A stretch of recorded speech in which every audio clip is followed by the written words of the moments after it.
aos povos, raças e nações, veio ensinar que na vida outro Deus não há. Declaramos: Jesus é o Senhor, pois com grande amor veio salvar aos povos, raças e nações, veio ensinar que na vida outro Deus não há.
Iremos agora tomar o capítulo 15 do Evangelho dos Atos dos Apóstolos.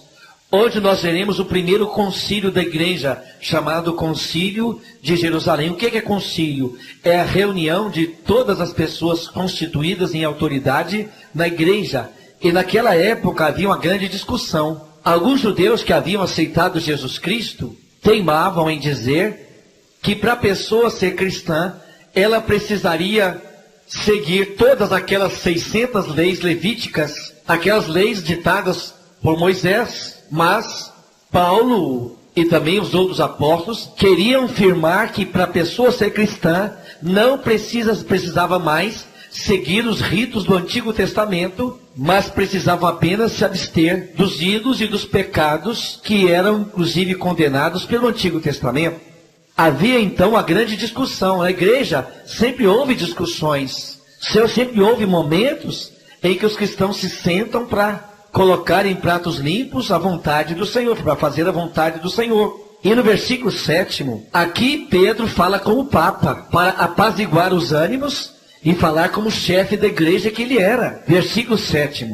E havendo grande contenda, levantou-se Pedro e disse-lhes: homens, irmãos, Bem sabeis que há muito tempo Deus me elegeu dentre nós, para que os gentios ouvissem da minha boca a palavra do evangelho e crescem. Na Bíblia protestante fala assim, Pedro fala assim, Deus me elegeu. Na sua Bíblia católica está escrito o quê? Escolheu. Na Bíblia protestante a palavra está mais forte. Deus me elegeu. Pedro foi eleito entre os apóstolos. É por isso que a Igreja Católica também faz uma eleição entre os apóstolos para aquele que vai substituir Pedro. Porque Jesus elegeu Pedro dentre os apóstolos. E está clara a palavra que Jesus deu o primado da sua igreja a um homem. E se vocês, irmãos e irmãs, se vocês olharem um pouco antes na Bíblia, em Atos 12, versículo 5, que quando Pedro foi preso, a igreja rezava por ele. Porque assim como hoje nós rezamos pelo Papa, desde aquela época a igreja rezava pelo Papa, pelo príncipe dos apóstolos. Versículo 5. Pedro, pois, era guardado na prisão, mas a igreja fazia contínua oração por ele a Deus. Agora pega Atos 9, versículo 31. Nessa época já existia uma multiplicação de igrejas. Mas eu pergunto a vocês, será que naquela época a multiplicação de igrejas é igual a de hoje? Por exemplo, a Igreja Luz para os Povos, ela nasceu de uma divisão da igreja cristã evangélica. Assim também como a Igreja Sara Nossa Terra já saiu de uma divisão da Igreja Luz para os Povos. Já é uma divisão da divisão. Ou seja, as igrejas que estão se multiplicando hoje em dia são de divisões, são que pastores que não concordam com o outro fundam uma igreja. Mas será que nesta época de Jesus, que Jesus deu a primado a Pedro, nessa época que Jesus já havia ido para o Pai, será que nessa época as igrejas se multiplicavam em desobediência, subdividindo, será? Vamos ver que não. Versículo 31. Eu vou ler nessa tradução de João Ferreira de Almeida. Assim, pois, as igrejas em toda a Judéia e Galiléia e Samaria tinham paz, e eram edificadas e se multiplicavam, como está escrito na sua Bíblia. E progrediam. Na Bíblia protestante está melhor. E se multiplicavam, andando no temor do Senhor e na consolação do Espírito Santo. 32. E aconteceu que, passando Pedro por toda a parte, por todas as igrejas, hein? Veio também aos santos que habitavam em Lida. Escuta, aquelas igrejas, elas se multiplicavam, mas quem ia em cada igreja? Pedro. Essas igrejas cresciam e se multiplicavam, mas elas não cresciam e se multiplicavam desunidas a Pedro, desunidas ao chefe da igreja. O Papa é o vínculo da unidade da igreja. Por isso que nós queremos reafirmar que é em João Paulo II que nós temos a unidade da igreja. Assim como aqui no Brasil reza-se a missa, a mesma missa que se reza na Coreia, no Japão, do outro lado do mundo, é a mesma missa com os mesmos moldes aqui do Brasil, porque isso se chama unidade. E algumas seitas protestantes, principalmente as Testemunhas de Jeová, ela não é religião protestante. Testemunho de Jeová é seita protestante, porque possui erros graves. Ela deturpa o Evangelho, não crê na Santíssima Trindade, afirma que Jesus Cristo seria o arcanjo Miguel que recebeu um corpo, que não é Deus, que Jesus não é Deus. Então as Testemunhas de Jeová não constituem religião protestante, mas é uma seita, porque as Bíblias das Testemunhas de Jeová são adulteradas propositadamente. A Bíblia deles contém erros graves que foram colocados lá propositadamente. Não bate com as nossas Bíblias católicas e as Bíblias das igrejas da Reforma. Não bate. Essa é o protestantismo. Irmãos e irmãs, no século XVI, alguns cardeais da igreja que estavam administrando as construções da igreja, uma parte da igreja, começou com a venda de indulgências. Ou seja, para que o cristão tivesse o perdão dos pecados concedido, era necessário que ele desse uma espórtula, era necessário que ele desse uma soma em dinheiro para a igreja, para ajudar nas construções. Então, naquela época, algumas pessoas começaram a comprar o perdão com dinheiro. Algo condenável. Porque a igreja estava visando realmente o lucro. E estava visando o lucro. Então existia um sacerdote agostiniano, chamado Martinho Lutero, alemão, que não concordou com esses desmandos e essa busca exagerada da igreja em buscar dinheiro.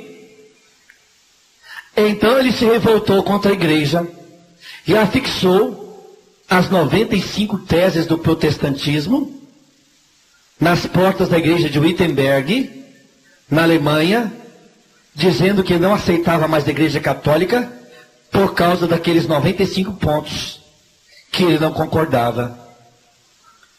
Em parte, Martinho Lutero estava correto em denunciar profeticamente os erros da igreja. Mas qual foi o grande erro de Martinho Lutero? De contestar também as verdades. Coisas que os primeiros cristãos, desde os primórdios do cristianismo, viviam como verdade, como sacerdócio, como Eucaristia, como confissão. Ele não aceitou. Porém, Martinho Lutero nunca foi anti-mariano. Martinho Lutero amava Maria, acreditava em Maria, amava Maria, e inclusive existem alguns documentos maravilhosos de escritos de Martinho Lutero que amava Maria como mãe. Então, quando Martinho Lutero começou o protestantismo, ele não quis ir contra Maria. O protestantismo moderno hoje rejeita Maria, não aceita Maria, mas Martinho Lutero não. Qual foi o grande erro de Martinho Lutero? Foi que ele contestou também o sacerdócio, ele contestou a intermediação, ele contestou coisas que os primeiros cristãos viviam há muito tempo. Também na época existia uma outra face sombria, uma sombra que se abateu sobre a igreja, uma mancha escura que ficou na história da igreja chamada Santa Inquisição. Naquela época, o regime que se dominava na história era o feudalismo. E o centro do feudo era a igreja. O lugar de reunião das pessoas do feudo era a igreja. E dentro da igreja foram feitos julgamentos, às vezes com a conivência de padres. E a esse julgamento que era feito no centro do feudo, que era a igreja, a esse julgamento se chamava Santa Inquisição, que era uma verdadeira perseguição condenada. Mas nunca falaram para vocês que já houve também uma Inquisição na igreja protestante. Que João Calvino, no norte da Alemanha, foi responsável por mais de 40 mil mortes de inocentes que morreram trucidados pelos protestantes. Nunca falaram para vocês que a igreja protestante também teve Inquisição. Nunca falaram para vocês. Sabe por quê? Porque os protestantes fazem questão de ignorar essa parte da história em que eles perseguiam os cristãos católicos e os matavam, e toda a família que recebesse um sacerdote cristão católico em sua casa, a família era morta, a casa era incendiada e as pessoas morriam incendiadas dentro da casa. Nunca falaram isso para vocês. Porque não interessa ao protestantismo moderno, essas seitas, não interessa para eles falarem também dessa sombra que também existiu entre os irmãos protestantes. Mas hoje, a igreja católica está tão emanada com a luterana, com a metodista, com a batista. Nós conseguimos ter um diálogo a tal ponto que nós conseguimos até fazer a campanha da fraternidade em união com essas igrejas, mas com algumas igrejas pentecostais modernas, Testemunhas de Jeová, Adventistas do Sétimo Dia, Assembleia de Deus, Universal do Reino de Deus, do bispo Edir Macedo Ferro. Irmãos, com essas igrejas é impossível o diálogo. O próprio Jesus Cristo, como citamos alguns exemplos. Luteranos, fundador, Martinho Lutero, 1517 na Alemanha. Calvinistas, João Calvino, 1538 na Suíça. Batistas, John Smith, 1617 na Holanda. Presbiterianos, John Knox, 1560 na Inglaterra.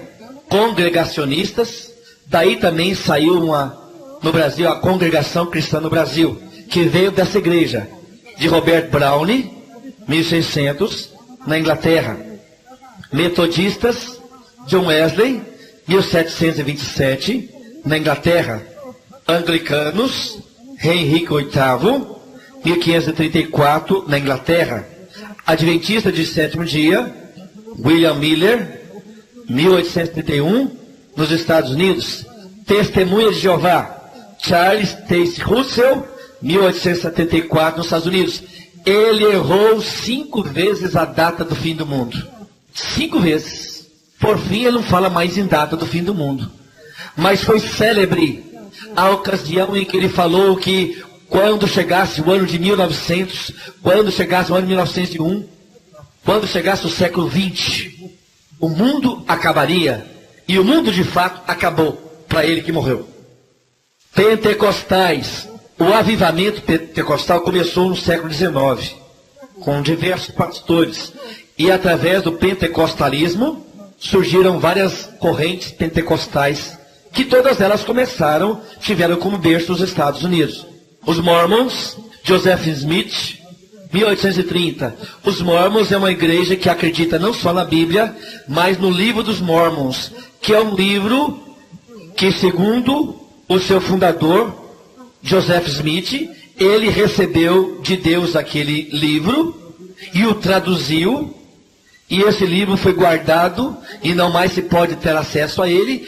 E eles acreditam que esse livro traduzido por Joseph Smith, eles acreditam que esse livro tem maior validade que a Bíblia. Portanto, os Mormons também não são uma igreja, uma religião protestante. Os Mormons são a seita protestante, porque acreditam em um livro acima da Bíblia. Igreja Quadrangular, Louis Francis School, 1910, nos Estados Unidos. A DONEP, que não é somente uma associação dos homens de negócio, é uma religião também.